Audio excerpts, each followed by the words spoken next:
How you doing, everybody? Jonathan here, and in this video I'm going to talk about niche marketing in the fitness industry. Now, first and foremost, if you haven't subscribed to this channel, I definitely recommend that you click on that icon up there. If you hover over the icon, it'll show the subscribe button. You can click on it and it won't interrupt any of the content in the video.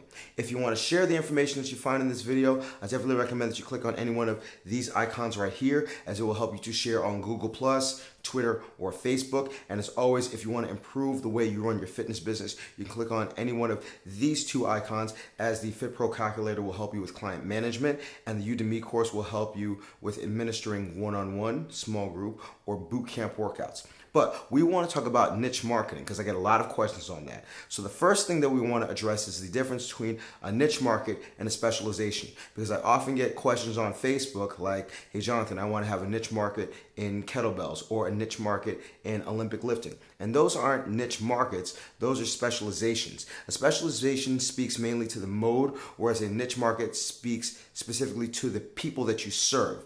All right, so you can't necessarily have a niche market in Olympic lifting, but you can have a niche market for CrossFitters who are looking to improve their Olympic lifting. So you understand that the niche market focuses on the people, the demographic, and the specialization focus on the mode. Now, there are pros and cons when it comes to niche fitness businesses. I'm gonna go over them now. In terms of the marketing, when it comes to a niche business, you have an advantage because your marketing can be more directed. You can speak directly to your audience, whether it be people that are looking to do mud runs, tennis players, dancers, golfers, whatever the case may be. You can speak specifically to them. And also, because you are targeting a smaller audience, there tends to be fewer of you out there, so you are a little bit more exclusive, which allows you to charge a little bit more than, let's say, general training.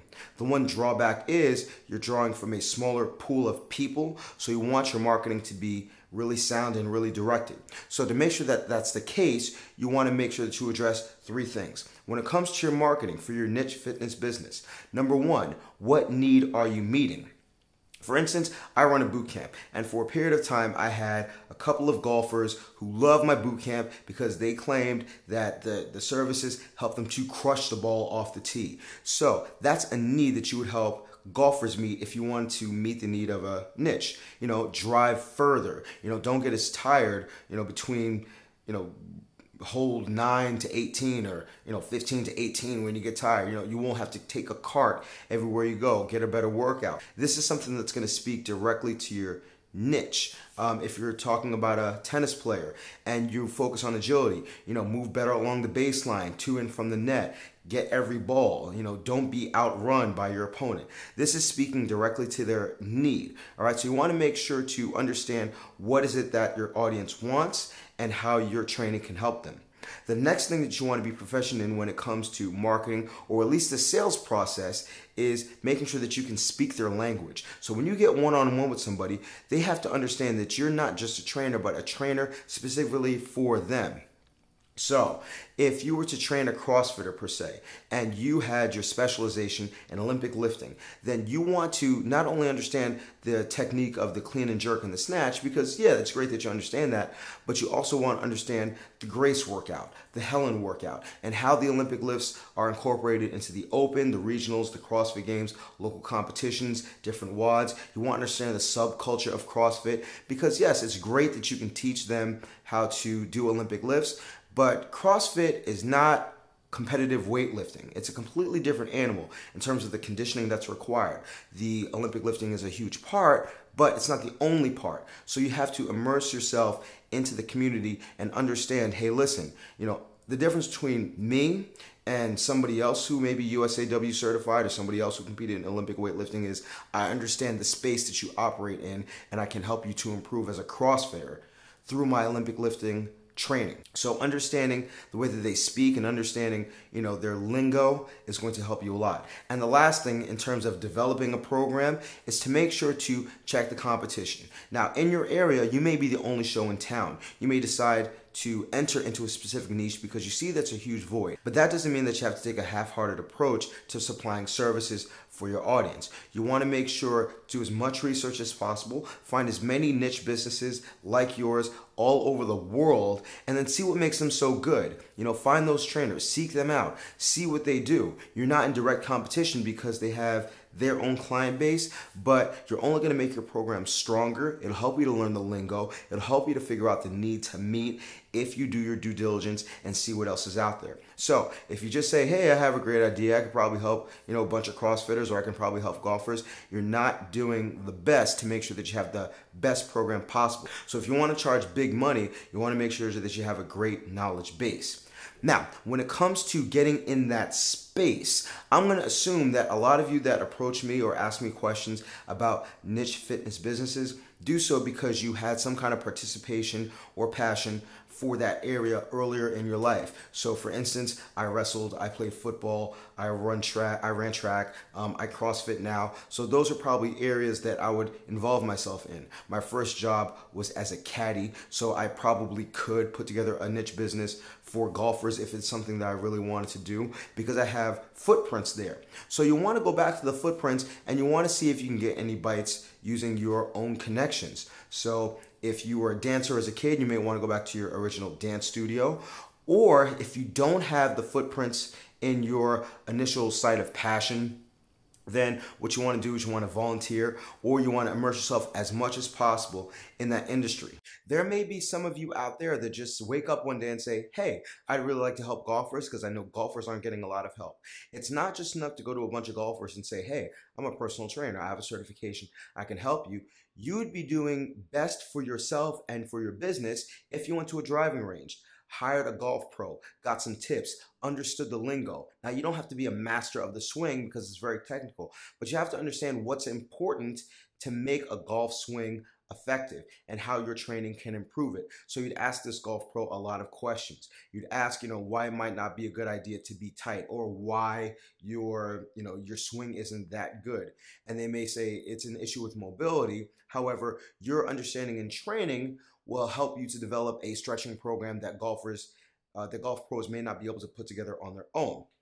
So you have to invest in yourself regardless if you can't find the footprints to make sure that you can speak the lingo, meet the need, give them the right advertising to draw the clients. So the big finish, what do you always want to do no matter what niche you decide to immerse yourself in or get involved with? Number one, you always want to focus on nutrition. I think that is the number one area where a lot of fitness professionals tend to slack off.